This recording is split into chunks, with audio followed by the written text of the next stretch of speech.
आपने देखा होगा कि जितने बहुत ज्यादा बिजी लोग जो होते हैं, बड़े बड़े नेता हैं, अभिनेता हैं, वो लोग ना बीमार बड़े कम पड़ते हैं, बड़े कम बीमार पड़ते हैं।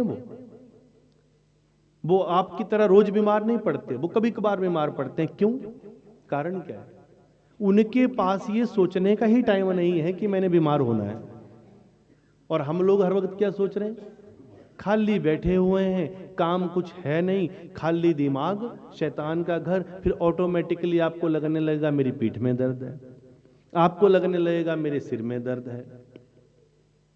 जो काम परमात्मा ने दिया है उसे हम करना नहीं चाहते हैं, जो परमात्मा ने हमें कहा है वो हम करना नहीं चाहते हैं।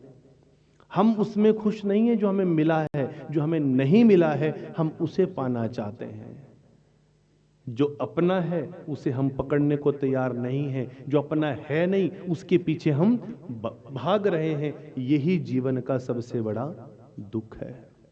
इससे बड़ा कोई दुख नहीं है, इससे बड़ा कोई संताप नहीं है। दुनिया में सारे लोग किस में चिंतित हैं? मुझे ऐसा करना था, मुझे वैसा करना था। किसी स्त्री को देख लो, पुरुष को देख लो, लड़का लड़की, सब क्या कहते हैं? मुझे ये करना था, मैं ये नहीं कर पाया, मुझे वो करना था, मैं वो नहीं कर पाया। एक उसको ब्लेम करता है, वो उसको ब्लेम करता है। जबकि सच क्या है? किसी के करने से कुछ नहीं होगा, किसी के रोकने से कुछ नहीं होगा। हो तो वही जो राम रचि राखा। सीताराम सीताराम सीताराम कहिए, जाही विधि राखे राम ताही विधि रहिए। जिस सिस्टम में आपको भगवान ने रखा है उस सिस्टम की कदर करो। जिस परिवार में भगवान ने आपको रखा है उस परिवार की कदर करो। जिस माहौल को में भगवान ने आपको रखा है उस माहौल की कदर करो। जो नौकरी भगवान ने आपको दी है उस नौकरी की कदर करो। जो भी वातावरण आपको भगवान ने दिया है वो किसी इंसान ने नहीं दिया है। जब व्यक्ति ये कहता है तुमने ऐसा कर दिया तब ऐसा हुआ, तो समझ लीजिए कि अभी तक तुमने भगवान को समझा ही। एक तरफ कह रहे हो कि ईश्वर की कृपा के बिना पत्ता नहीं हिलता, एक तरफ को आप बड़े ज्ञानी बन जाते हैं कि भगवान ही सब कुछ कर रहा है, और एक तरफ को एक सेकंड के अंदर आप कहते हैं कि तुमने ऐसा कर दिया तो ऐसा हुआ, उसने मेरे साथ ऐसा किया तो ऐसा हुआ। ये समझ लो कि आप साधक तो बहुत दूर की बात है, जो व्यक्ति इस प्रकार की चर्चाओं में रहता है वो व्यक्ति भगवान के नाम को भी जानता नहीं।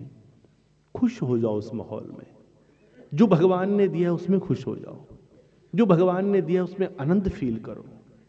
अपनी नाड़ी को केंद्रित करो, सोचो मत। अगर सोचते रहोगे तो बीमारियां आएंगी, सोचोगे तो व्याधियां आएंगी, सोचोगे तो दिक्कतें आएंगी। जितना बीमारी के बारे में सोचते हो उतना परमात्मा के बारे में सोचो, उतना सिद्धोम के बारे में सोचो, उतना सतगुरु के उपदेश के बारे में सोचो। रोज घर में बैठकर कथा लगाओ, सत्संग लगाओ।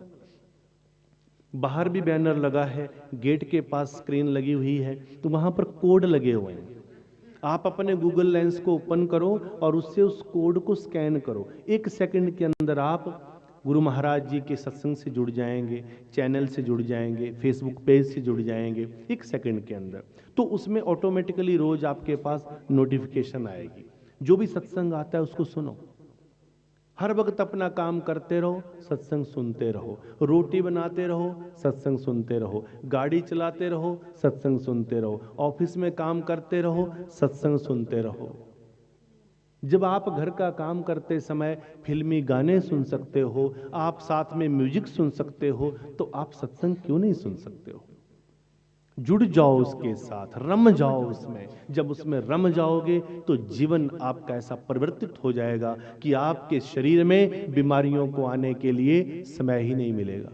उन बीमारियों को भी इतना व्यस्त कर दो कि वो आपकी तरफ आ ही ना पाए, वो इधर उधर ही व्यस्त हो जाएंगे, वो आपके अंदर आ ही नहीं पाएंगे।